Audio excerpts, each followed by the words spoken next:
பாலும் தெளிதேனும் பாகும் பருப்பும் இவை நாளும் கடந்துனக்கு நான் தருவேன் கோலம் செய் துங்க கரிமுகத்து தூமணியே நீ எனக்கு சங்கத்தமிழ் மூன்றும் தா.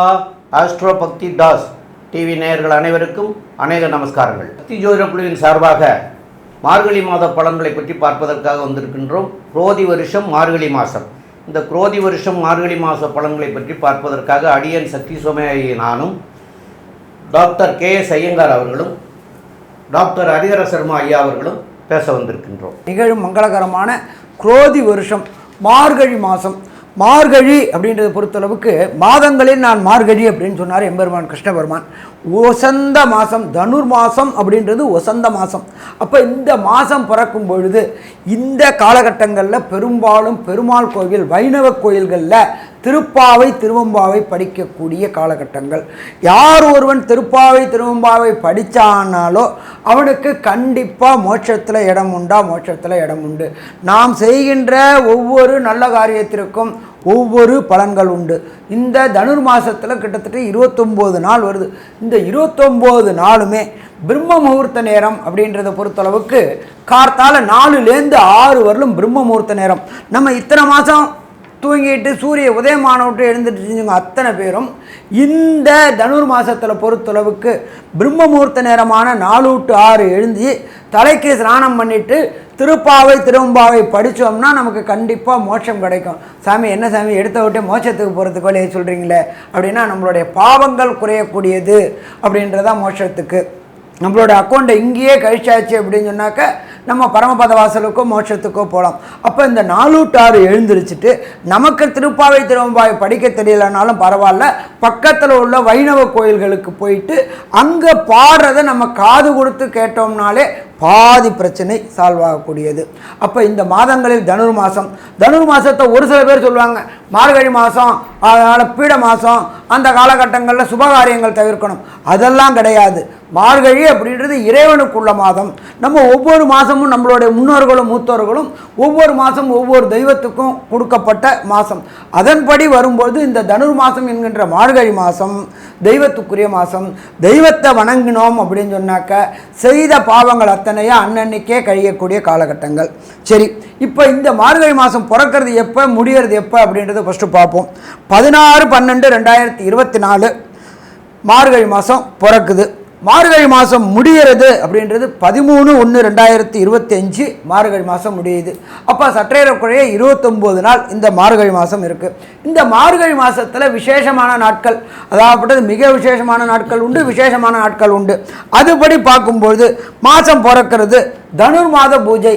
எப்பொழுதுமே கோயில்களில் பொறுத்தளவுக்கு இந்த தனுர் மாதம் பிறக்கும் பொழுது தனுர் மாத பூஜைகள் 27 நட்சத்திரக்காரங்களுக்கும் செய்யறதுக்கு சொல்லுவாங்க. அவங்க நட்சத்திரத்துக்கு நீங்கள் இருக்கிற இடத்துக்கு பக்கத்தில் உள்ள கோயிலில் உங்களுடைய ஜென்ம நட்சத்திரத்துக்கு தனுர் மாதத்தில் அந்த பூஜை செய்யுங்க. எப்பொழுதுமே இறைவன்கிட்ட சரணாகதி அடையும் போது அவர் நல்ல பாதையை காட்டுவார். அதுக்கு அடுத்தது பார்த்தோம்னா 17/12/2024 வாழ்ந்த கண்ணுக்கு நேர வாழ்ந்த ரமண பகவானுடைய ஜெயந்தி. அவர் அவதரித்த நாள் எத்தனாவது அவதரித்த நாள் அப்படின்னு பார்க்க 145வது ஜெயந்தி விழா. அதுக்கு அடுத்தது பார்த்தோம்னாக்க 18/12/2024 சங்கடகர சதுர்த்தி. சங்கடகர சதுர்த்தி அப்படின்னாக்க நம்மளுடைய சங்கடங்கள் அத்தனையும் விலகக்கூடிய நாட்கள். நமக்கு ஒரு குடும்பத்தில் அடிக்கடி சங்கடங்கள் வந்துட்டுருக்கு அப்படின்னாக்க நாம் வணங்க வேண்டியது எம்பெருமான் விநாயக பெருமானை. அதுவும் வணங்க வேண்டியது சங்கடகர சதுர்த்தி. சங்கடகர சதுர்த்தி அன்னைக்கு எம்பெருமான் விநாயக பெருமானுக்கு பால், பன்னீர், இளநீர் இந்த அபிஷேகங்களுக்கு திரவியங்களை வாங்கி கொடுத்து அபிஷேகங்களை கண்டுட்டு அந்த திரவியங்களை வாங்கி குடிச்சிட்டு வந்தோம் அப்படின்னாக்க நமக்கும் சரி நம் குடும்பத்துக்கும் வரக்கூடிய சங்கடங்கள் அத்தனையும் விலகக்கூடியது சங்கடகர சதுர்த்தி. அதுக்கு அடுத்தது 27/12/2024 காஞ்சி ஸ்ரீ மகாபெரியவர் சந்திரசேகர சரஸ்வதி சுவாமிகளுடைய ஆராதனை நாள் அப்படின்றது ரொம்ப விசேஷமான நாள். அதுக்கு அடுத்தது பார்த்தோம் அப்படின்னாக்க 30/12/2020 தன்னுடைய பலம் என்ன அப்படின்றது தெரியாதம இருந்த ஒரு ஆஞ்சநேயருக்கு அனுமந்த ஜெயந்தி. அனுமந்த ஜெயந்தி அப்படின்றது ஆஞ்சநேயர் அவதரித்த நாள் அப்படின்றது அனுமந்த ஜெயந்தி. அதுக்கு அடுத்தது பார்த்தோம் அப்படின்னாக்க 2/1/2025 ஸ்ரவண விரதம். ஸ்ரவணம் அப்படின்னாக்க திருவோண நட்சத்திரத்துக்கு பேர் ஸ்ரவணம்னு சொல்லுவோம். ஸ்ரவண விரதம் இருக்கக்கூடிய நாள். அதுக்கு அடுத்தது பார்த்தோம்னாக்க 10/1/2025 வைகுண்ட ஏகாதசி, பரமபாத வாசல் என்கின்ற சொர்க்க வாசல் திறக்கக்கூடிய நாள். வருஷத்துக்கு ஒரு ட்ரிப்பு இந்த மார்கழி மாதத்தில் வரக்கூடியது வைகுண்ட ஏகாதசி. அன்னைக்கு காலையில் பொறுத்தளவுக்கு 4 மணிக்கு எழுந்திரிச்சா சொர்க்க வாசல் திறந்து அந்த சொர்க்க வாசலை கண்டுட்டு எம்பெருமானை கண்டு தொழுதுட்டு வந்தோம்னாக்க அந்த ஆண்டு ஆனந்தமான ஆண்டாக இருக்குமா, ஆனந்தமான ஆண்டாக இருக்கும். அதுக்கு அடுத்தது பார்த்தோம் அப்படின்னாக்க 12/1/2025 ஸ்ரீ நடராஜருக்கு அபிஷேகம். இங்கே தமிழ்நாட்டில் மட்டுமில்ல, இந்தியாவில் உள்ள அத்தனை நடராஜருக்கும் அபிஷேகம் பண்ணக்கூடிய நாள். பெரும்பாலும் பார்த்தோம் அப்படின்னாக்க ஈஸ்வரனுக்கு பெரும்பாலும் அவ்வளோ தூரம்லாம் அபிஷேகம் பண்ண மாட்டாங்க. ஒரு சில காலகட்டங்களில் அபிஷேகம் பண்ணுவாங்க. எம்பெருமான் நடராஜர் விக்கிரகத்துக்கு அபிஷேகம் பண்ணக்கூடிய நாள். அதுக்கு அடுத்தது பார்த்தோம்னாக்க 13/1/2025 ஆருத்ரா தரிசனம். ஆருத்ரா அப்படின்னாக்க பஞ்சக்ஷேத்திரம் இருக்குது. அந்த பஞ்சக்ஷேத்திரத்தில் உள்ள ஈஸ்வரனுக்கு ஆருத்ரா தரிசனம் பண்ணுவாங்க. இந்த ஆருத்ரா தரிசனம் அப்படின்ற பொறுத்தளவுக்கு நம்மளுடைய தென் கைலாயம் என்கிற சொல்கின்ற சிதம்பரத்தில் ரொம்ப விசேஷமானது. அந்த திரையை விலக்கி எம்பெருமான ஈஸ்வரனை காக்கட்டக்கூடிய நாள். அப்போ ஈஸ்வரனை பார்த்தாச்சு அப்படின்னாலே அண்டம் பிண்டம் எல்லாத்தையும் பார்க்கக்கூடியவர். அவர் தன்னோட ஒரு காலங்கால அண்டத்தையும் பிண்டத்தையும் அளந்தக்கூடியவர். உலகத்தையே இயக்கக்கூடியவர் எம்பெருமான் ஈசன். அந்த ஈசனுடைய நாள். ஒவ்வொருத்தருக்கும் ஒவ்வொரு நட்சத்திரத்தில் பிறந்தாலும் எம்பெருமான் ஈசனை பொறுத்தளவுக்கு பிறப்பு இறப்பு அற்ற நிலை உள்ளவர். அவருடைய ஆருத்ரா தரிசனம் நாள் அப்படின்றது ரொம்ப ரொம்ப விசேஷம். சாமி, இதை தவிர வேறு ஏதாவது விசேஷம் உண்டா? கண்டிப்பாக உண்டு. ஆங்கில புத்தாண்டான 1/1/2025 அதுதான் ஆங்கில புத்தாண்டு பிறக்குது. இதை தவிர நம்மளை பொறுத்தளவுக்கு இந்த மார்கழி பிறக்கும் போதே போகி பண்டிகை அப்படின்னு சொல்கிறோம். போகி பண்டிகை அப்படின்னா என்னன்னாக்க பழையன கழிதலும் புதியன புகுதலும் தான் போகி பண்டிகை. இந்த ஒரு வருஷத்தில் ஒரு போகி பண்டிகை வரும்பொழுது அந்த போகி பண்டிகை அன்னைக்கு பழைய அத்தனையும் வேண்டாத பொருள் அத்தனையும் எரிக்கக்கூடிய நாள். அப்போ எரிக்கக்கூடிய நாளில் நம்மளுடைய செய்த பாவங்களையும் எரிக்கக்கூடிய நாள். அதுக்கப்புறம் பார்த்தோம்னா பொங்கல் வருது, வரிசையாக வருது. அது தை மாதத்தில் வருது. அப்போ 1/1/2025 இந்த மார்கழி மாதத்திலேயே புது ஆண்டும் பிறக்குது. சரி, இந்த காலகட்டங்களில் என்னென்ன கிரகங்கள் என்னென்ன நிலையில் இருக்குதுன்றதை பார்ப்போமா? ரிஷபராசியில் எம்பெருமான் குரு பகவான் வக்ரகதியில் இருக்கார். அதுக்கு அடுத்தது பார்த்தோம்னா கர்க்கடகத்தில் செவ்வாய் பகவான் நீச்ச நிலையில் இருக்கார். காலபுருஷ தத்துவத்தின்படி 6ஆம் இடமான கன்னியா ராசியில் கேது பகவான் இருக்கார். அதே போல் காலபுருஷ தத்துவத்தின்படி 8ஆம் இடத்துல புத பகவான் இருக்கார். அதுக்கு அடுத்தது பார்த்தோம்னா மார்கழி மாதம் பிறக்குது அப்படின்னா தனுர் மாதம். தனுர் மாதத்திலேயே சூரிய பகவான் இருக்கார். அதுக்கு அடுத்தது மகரத்தில் சுக்கிர பகவானும் கும்பத்தில் சனி பகவான் வக்ர நிவர்த்தி அடைஞ்சிருக்கார். காலபுருஷ தத்துவத்தின்படி 12ஆம் இடமான மீனத்தில் ராகு பகவான் கோதண்ட ராகுவாக இருக்கக்கூடிய இந்த காலகட்டங்களில் இந்த மார்கழி மாதம் பிறக்குது. அப்போ இந்த மார்கழி மாதத்தில் ஒவ்வொரு ராசிக்கும் என்னென்ன நற்பலன்கள் என்னென்ன கடுபலன்கள்ன்றதை பார்ப்போமா? மகரம், உத்திராடம், திருவோணம், அவிட்டம் இந்த 3 நட்சத்திரம் 9 பாதங்களை கொண்ட ராசி. ராசியின் அதிபதினு பார்த்தேன்னா சனி பகவான் ராசிக்கு 2ஆம் இடத்துல இருக்கார். வக்ர நிவர்த்தியாகி பாத சனி நடந்துட்டுருக்கு. 7.5 சனியில் கிட்டத்தட்ட 5 வருஷ காலமாக 7.5 சனியில் இருந்து அதனுடைய சனி பகவானின் ஆட்டம் ரொம்ப அதிகமாக இருந்திருக்கக்கூடிய காலகட்டமாக இருக்குது. இப்போ மகர ராசியில் பார்த்தேனால் உங்களுடைய ராசிக்கு 5-10 அதிபதினு சொல்லக்கூடிய சுக்கிரன் உங்களுடைய ராசியிலேயே இருக்கிறது பெரிய ஏற்றம். அதாவது உங்களுடைய அதியோகர்னு சொல்லக்கூடியவரே உங்களுடைய ராசியில் இருக்கார். அது ஒரு பெரிய ஏற்றத்தை கொடுக்கக்கூடிய காலகட்டம். சப்தமத்தில் இருக்கக்கூடிய செவ்வாய் நீச்சப்பட்டு இருந்தாலும் வக்கரகதி அடைஞ்சிருக்கார். அவர் உங்களுடைய ராசிக்கு 4-11 அதிபதி. அவர் உங்களுடைய ராசிக்கு 7ஆம் இடத்துல இருக்கார். அதனால் தொழிலில் பெரிய ஏற்றம் இருக்கும். பார்ட்னர்ஷிப் தொழிலெல்லாம் நல்ல ஏற்றம் இருக்கும். புதிய வீடு மனை வாங்கக்கூடிய பாக்கியம் உண்டு. உங்களுக்கு பார்த்தீங்கன்னா மூத்த சகோதர சகோதரிகள் மூலியமாக திடீர் ஏற்றங்கள் கிடைக்கக்கூடிய காலகட்டமாக அமைய போகிறது. இந்த மாதம் பார்த்தேனால், அதாவது குரோதி வருஷம் மார்கழி மாதம் பார்த்தேனால் பொதுவாகவே மாத கிரகங்கள்னு சொல்லக்கூடிய சூரியன், செவ்வாய், புதன் மற்றும் சுக்கிரன் இந்த 4 கிரகங்களினுடைய மாற்றங்களை வச்சு தான் மாத பலன்களை சொல்லுவோம். இந்த மாதத்தில் பார்த்தேனால் உங்களுடைய ராசிக்கு 12ஆம் இடத்துல சூரியன், 8ஆம் அதிபதி 12ஆம் இடத்துல இருக்கிறது விசேஷம். இதன் மூலியமாக பார்த்தேன்னா வேலை நிமித்தமாக வெளிநாடு வெளியூர் போகக்கூடிய பாக்கியமும், வெளிநாட்டிலிருந்து உங்களுக்கு அந்நிய செலாவணி கிடைக்கக்கூடிய பாக்கியமும், திடீர் பணவரவும், ரேஸு, லாட்ரி இந்த மாதிரியான விஷயங்கள் கிடைக்கக்கூடிய காலகட்டமும் நிச்சயமாக அமையிறது. ராசிக்கு 11ஆம் இடத்துல உங்களுடைய 6, 9 அதிபதி இருக்கிறது பெரிய விசேஷம். அதாவது புதன் இருக்கக்கூடிய காலகட்டம் ரொம்பவும் விசேஷம். இந்த மாதத்தில் பார்த்தேன்னா 2 பாதியாக பிரிச்சுக்கோங்க. அதாவது மார்கழி 15, 16 தேதியில் பார்த்தேன்னா சுக்கிரனும் புதனும் மாறுறான். சுக்கிரன் வந்து கும்பத்துக்கும், புதன் வந்து தனுசு 12ஆம் இடத்துக்கும் வரான். அதற்கு முன்னாடி வரணும் 1ஆம் தேதியிலிருந்து 15 தேதி வரணும் பார்த்தேனால் உங்களுடைய ராசியில் சுக்கிரனும் 11ஆம் இடத்துல புதனும் இருக்கிறது விசேஷத்தை கொடுக்கக்கூடிய காலகட்டமாக அமைகிறது. இதை தவிர பார்த்தேன்னா உங்களுடைய ராசிக்கு குருவினுடைய பார்வை, வக்கர குருவாக இருந்தாலும் குருவினுடைய பார்வை நல்ல ஏற்றத்தை கொடுக்கக்கூடிய காலகட்டமாக இருக்கும். 9ஆம் இடத்துல வந்து கேது பகவான் இருக்கார். தந்தையின் உடல்நிலையில் சற்று பின்னடைவு இருக்கும். ஏன்னா 9ஆம் இடத்தின் அதிபதி 11ஆம் இடத்தில் இருந்தாலும் பொருள் செலவுகள் அதிகமாக உண்டு. காரகனான தந்தையின் காரகனான சூரியனும் 12ஆம் இடத்துல மறையிறதுனால இந்த மகர ராசிக்காரர்களின் தந்தைக்கு பிரச்சனைகள் இருக்கக்கூடிய வாய்ப்பும் உடல் நலத்தில் சற்று பின்னடைவும் இருக்கக்கூடிய காலகட்டம். தேவையற்ற செலவுகள் கொஞ்சம் அதிகமாக இருக்கும். அதை தவிர பார்த்தேனால் அதாவது சுற்றுலா செல்லக்கூடிய வாய்ப்புகள் நிச்சயமாக உண்டு.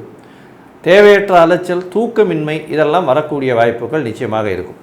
இந்த மாதத்தில் சுக்கிரனும் புதனும் மாறும் பொழுது, அதாவது சுக்கிரன் சனியோடு சேர்ந்து 2ஆம் இடத்தில் இருக்கும் பொழுதும், புதன் 11ஆம் இடத்திலிருந்து 12ஆம் இடத்தில் இருக்கும் பொழுதும், மார்கழி 15 தேதிக்கு மேலே என்னென்ன விளைவுகள், என்னென்ன மாற்றங்களை இந்த மகர ராசிக்காரர்களுக்கு கொடுப்பார் அப்படின்னு நம்ம ஐயா ஹரிஹர சர்மா கிட்ட கேட்போம். ஐயா நல்லா அற்புதமாக சொன்னீங்க. மகரம் அதிபதி சனி பகவான், ராசியாதிபதி சனி பகவான் ராசிக்கு 2ல் ஆட்சி பெற்று இருக்கார். கடந்த காலகட்டங்களில் வக்ரம் பெற்று இருந்தார். இப்போ வக்ர நிவர்த்தி அடைஞ்சு போயிட்டார். இப்போ கூட சுக்கிர பகவானும் இருக்கார். அப்போ இந்த மகர ராசியைச் சேர்ந்த நண்பர்களுக்கு நீண்ட நாட்களாக திருமணம் தடை தாமதம் ஏற்பட்டுக்கிட்டு இருந்துச்சு. அந்த திருமணம் தடை தாமதம் விலகக்கூடிய காலகட்டங்கள். எப்போ ஒருத்தங்களுக்கு குரு பலமும் சனி தொடர்பும் வரும்போது தான் திருமணம் ஏற்படும் அப்படின்றது ஜோதிஷ சாஸ்திரத்தில் சொல்லப்பட்டிருக்கு. அப்போ இந்த மகர ராசி என்பவர்களுக்கு சனி பகவான் பாதச்சனியாக இருக்கிறார். குரு பகவான் ராசிக்கு 5ஆம் இடத்துல இருந்துகிட்டு இருக்கிறார். அவர் தன்னுடைய விசேஷ பார்வையான 9ஆம் பார்வையாக ராசியை பார்க்குறார். அப்போ இந்த காலகட்டங்களில் திருமணம் தடை தாமதங்கள் விலகக்கூடிய வாய்ப்புகள் உண்டு. அதே போல் 5ஆம் இடத்துல புத்திரக்காரனான குரு இருக்கும்பொழுது திருமணமாகி நீண்ட நாட்களாக சந்தான பாக்கியம் என்கின்ற வம்சம்ருத்தி நிகழாமல் அசிங்கங்களையும் அவமானையும் சந்தித்து கொண்டிருந்த இந்த மகர ராசியைச் சேர்ந்த ஆணோ இருக்கட்டும் பெண்ணோ இருக்கட்டும் அவங்களுக்கு வம்சம்ருத்தி கிடைக்கக்கூடிய காலகட்டமாகவும் இந்த காலகட்டங்கள் இருக்குது. இதை தவிர 5ஆம் இடம் அப்படின்றது பூர்வ புண்ணிய புத்திரஸ்தானம். இதுவரையிலும் உங்களுடைய தாய் வழியிலையோ உங்கள் தகப்பன் வழியிலையோ இருந்த சொத்துக்களில் உண்டான லிட்டிகேஷன், வம்பு வழக்கு பிரச்சனைகள் அத்தனையும் விலகக்கூடிய வாய்ப்புகள் இந்த மார்கழி மாதத்தில் உண்டு. கண்டிப்பாக அந்த சொத்துக்களை அடையக்கூடிய வாய்ப்புகளும் உண்டு, அனுபவிக்கக்கூடிய வாய்ப்புகளும் உண்டு. இதை தவிர பார்த்தோம்னாக்கா 5ஆம் இடம் அப்படின்றது பூர்வ புண்ணிய புத்திரஸ்தானம் மற்றும் குலதெய்வ ஸ்தானம் அப்படின்னு சொல்லுவோம். குலதெய்வ ஸ்தானத்தில் குரு பகவான் இருக்கிறதுனால உங்களுடைய மத குருக்களை சந்திக்கக்கூடிய வாய்ப்புகள் உண்டு. அவர்களுடைய ஆசீர்வாதம் பெறக்கூடிய வாய்ப்புகள் உண்டு. இதை தவிர உங்களுடைய குலதெய்வம் இஷ்ட தெய்வம் வழிபாடு செய்யக்கூடிய கடந்த காலகட்டங்களில் இருந்த தடைகளும் இதுவும் வேறுபாடுகளும் விலகி உடனடியாக குலதெய்வத்தை கண்டு தொழக்கூடிய வாய்ப்புகளும் இந்த மார்கழி மாதத்தில் கிடைக்கும். அதே போல் மண் வாங்கணும், அதாவது நிலக்காரகன் செவ்வாய் 7ஆம் இடத்துல இருந்துக்கிட்டு நீச்சம் அடைஞ்சு வக்ரம் அடைஞ்சிருக்கார்.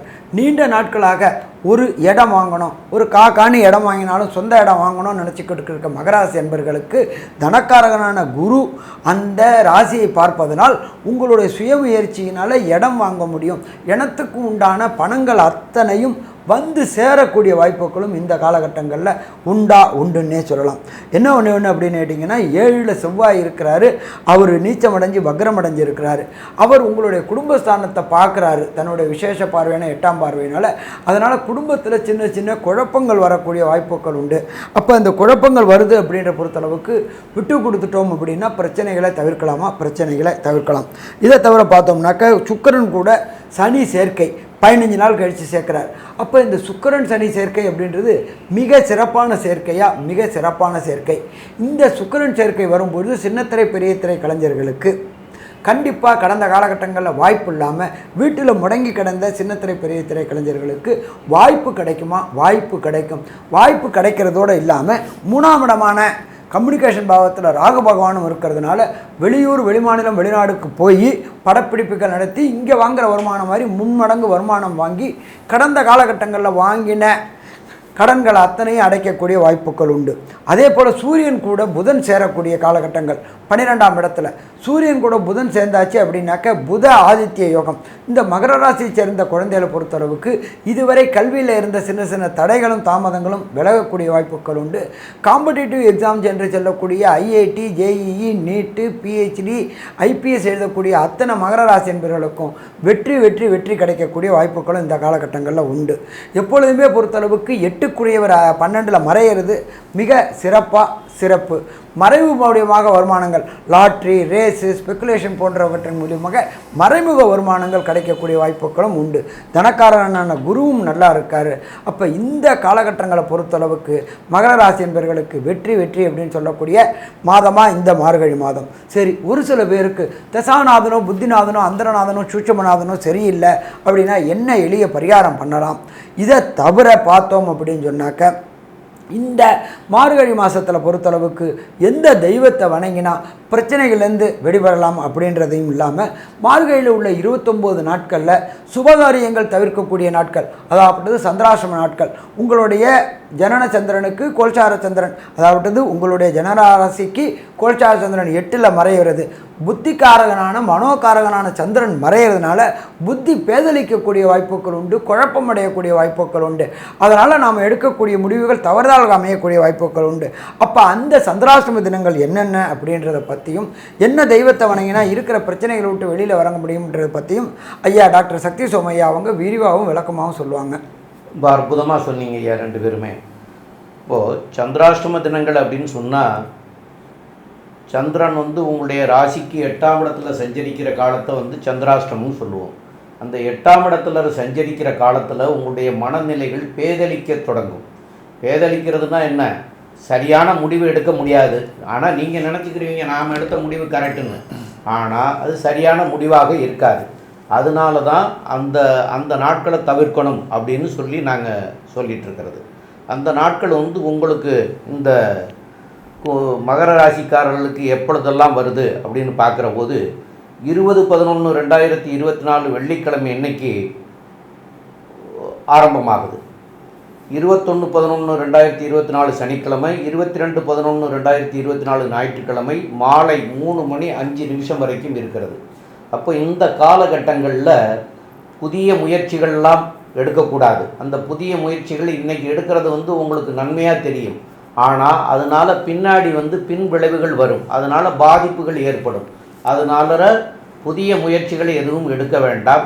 அதே போல் பிரயாணங்கள் எதுவும் செய்ய வேண்டாம். அந்த பிரயாணத்தினால பின்னாடி தொந்தரவு வருங்கிறக்காக தான் போகக்கூடாது அப்படின்னு சொல்கிறோம். அதே போல் கோர்ட்டு வம்பு வழக்குகள் இருந்து கோர்ட்டு தேதிகள் அந்த தேதிகளாக வந்ததுன்னா நீங்கள் வாய்தாவை மாற்றிக்கிட்டு வேறு தேதியாக அமைச்சு அதை பண்ணிக்கிறதும் நல்லது. ஏன்னு கேட்டால் இந்த தேதிகளில் முடிவு வந்ததுன்னு சொன்னால் உங்களுக்கு சாதகமாக இருக்காது, அது பாதகமாகிடும். அதனால இந்த தேதியை தவிர்த்துட்டு மற்ற தேதிகளில் அமைச்சிக்கலாம். அதே மாதிரி இந்த 2.25 நாட்களில் யாருக்கும் ஜாமீன் கொடுக்கறது இருக்கக்கூடாது. அதே போல் ஜாமீன் கொடுக்கறது இருக்கக்கூடாதுங்கிறது மாதிரியாக இந்த காலகட்டங்களில் யார்கிட்டையும் பேசுகிற போது யோசனை பண்ணி பேசணும். அல்லது இந்த 2.25 நாளைக்கு எந்த ஒரு முடிவும் சொல்லாமல் இந்த 2 நாள் கழிச்சுட்டு உங்களுக்கு பதில் சொல்கிறேன் அப்படின்னு சொல்கிறது கூட நல்லது. ஏன்னு கேட்டால் இந்த நாட்களில் நீங்கள் பதில் சொன்னீங்கன்னா அதுவும் தவறுதலாக போயிடும். அதனால் இதையெல்லாம் தவிர்க்கணும்.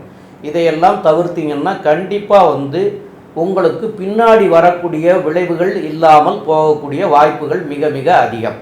அதனால் இந்த நாட்களை தவிர்த்துக்கிடுங்க. இது போக உங்களுடைய ராசிக்கு 2ஆம் இடத்துல சனி பகவான் இருக்கிறதுனால இந்த ஒரு 25 வயசுக்கு மேலே 45 வயசுக்குள்ளே இருக்கிறவங்களுக்கு நன்மையாக தெரியலாம். சில பேருக்கு நன்மையாக இருக்கும், சில பேருக்கு இருக்காது. ஏன்னு கேட்டால் உங்களுடைய ஜாதக பிரகாரம் உங்களுடைய ஜாதகத்தில் இப்போ நடக்கக்கூடிய தசாநாதன், புத்திநாதன், சூட்சமநாதன், அந்தரநாதன் இதெல்லாம் எந்த நிலையில் இருக்குங்கிறது அந்த ஜாதகத்தை பார்த்தா தான் தெரியும். இதில் எதுக்குண்டான கிரகம் சரியாக இல்லையோ அந்த கிரகத்திற்குண்டான கிழமை அன்னைக்கு அந்த கிரகத்திற்குண்டான நவகிரகத்தில் உள்ள தெய்வத்துக்கு அந்த கிழமைகளில் போய் தீபம் ஏற்றி வழிபடுறதும் சால சிறந்ததாக இருக்கும். அந்த தினங்களில் தான தர்மங்கள் பண்ணுறதும் நல்லதாக இருக்கும். இதெல்லாம் பண்ணிக்கிட்டால் நல்லாயிருக்கும் அப்படிங்கிறத சொல்கிறோம். மேலும் உள்ள விவரங்களை பற்றி நம்முடைய ஆஸ்ட்ரோ கே ஐயங்கார் அவங்க சொல்லுவாங்க. ஐயா, மகர ராசியை பொறுத்தவரையிலும் இந்த மாதம் ஒரு நல்ல ஏற்றத்தோடு இருக்கக்கூடிய மாதம். ஏன்னா 8ஆம் அதிபதி இன்னொரு 12ஆம் இடம்னு சொல்லக்கூடிய இன்னொரு மறைவு ஸ்தானத்தில் இருக்கிறது பெரிய விசேஷம். வெளிநாடு, வெளியூர், வெளி மாநிலம் வந்து வியாபாரங்கள் செய்யக்கூடிய வாய்ப்பும், திடீர் பண யோகமும், மறைந்த இடத்திலிருந்து பணம் வரக்கூடிய வாய்ப்பும், செலவுகள் கொஞ்சம் அதிகமாக இருக்கக்கூடிய காலகட்டமுமாக அமைய போகிறது. புதுசாக வீடு மனை வாங்கக்கூடிய பாக்கியமும், முயற்சிகள் எல்லாமே வெற்றி பெறக்கூடிய காலகட்டமாகவும் அமைய போகிறது. உங்களுடைய ராசிக்கு 2ஆம் இடத்துல சுக்கிர பகவான் போகும்போது சனி சுக்கிரன் 2 பேரும் சேர்ந்து இருக்கக்கூடிய காலகட்டத்தில் பேச்சில் நல்ல ஒரு ஏற்றம் இருக்கும். பணவரவிற்கு பஞ்சம் இருக்காது. ராசியிலேயே சுக்கிரன் இருக்கும்போது புதிய வீடு மனை வாங்கக்கூடிய பாக்கியம் நிச்சயமாக வரும். உங்களுடைய ராசிக்கு 9ஆம் அதிபதினு சொல்லக்கூடிய புதனும் 12ஆம் இடத்துல வரும்போது தந்தையின் மூலியமாக சிறு சிறு செலவுகள் வரும். உடல் நலத்தில் சற்று தந்தைக்கு பின்னடைவு இருக்கும். உங்களுடைய உடல் நிலையில் நல்ல ஒரு ஏற்றம் இருக்கக்கூடிய காலகட்டம். படிக்கக்கூடிய மாணவர்களுக்கு நல்ல ஒரு ஏற்றம் இருக்கக்கூடிய காலகட்டம். வெளிநாடு போகணுன்னு பார்த்துட்ருக்கவங்க, போஸ்ட் கிராஜுவேஷன் பண்ணணுன்னு பார்த்துட்ருக்கவங்களுக்கு நல்ல ஒரு ஏற்றம் இருக்கக்கூடிய காலகட்டம். புதிய வேலை மாறுதல்கள் வரும். பேச்சில் கொஞ்சம் கவனமாக இருங்க. இந்த மகர ராசிக்காரர்கள் எண்ணெய் வித்துக்கள் விற்கிறவங்க, அதை தவிர வந்து இந்த கிரானைட் பிஸ்னஸ் பண்ணுறவங்க, கருப்பு துணி ஆடைகள் அந்த மாதிரியான வியாபாரம் பண்ணுறவங்களுக்கு ஏற்றமான காலம். ஆயில், க்ரூடு இந்த மாதிரியான விஷயங்கள் வியாபாரம் பண்ணுறவங்களுக்கு பெரிய ஏற்றம். இன்ஜினியரிங் கான்ட்ராக்ட்ஸு, இன்ஜினியரிங் இது பண்ணுறது, அரசியல் சார்ந்த ஒரு கான்ட்ராக்ட்ஸ் கிடைக்கிறதெல்லாம் நல்ல ஒரு ஏற்றத்தை கொடுக்கக்கூடிய காலகட்டம். மொத்தத்தில் பார்த்தாலேயானால் மகர ராசிக்காரர்களுக்கு நல்ல ஒரு ஏற்றமான காலம். இருந்தாலும் 2ஆம் இடத்தில் சனி இருப்பதனால பேச்சில் ரொம்பவும் கவனமாக இருக்கிறது ரொம்பவும் நல்லது. தூக்கமின்மை ஒரு பெரிய பிரச்சனையாக இருக்கும். எதிர்பாலனை தவிர நம்ப வேண்டாம் அப்படின்னு சக்தி ஜோதிட குழு சொல்லுது. நன்றி, நமஸ்காரம்.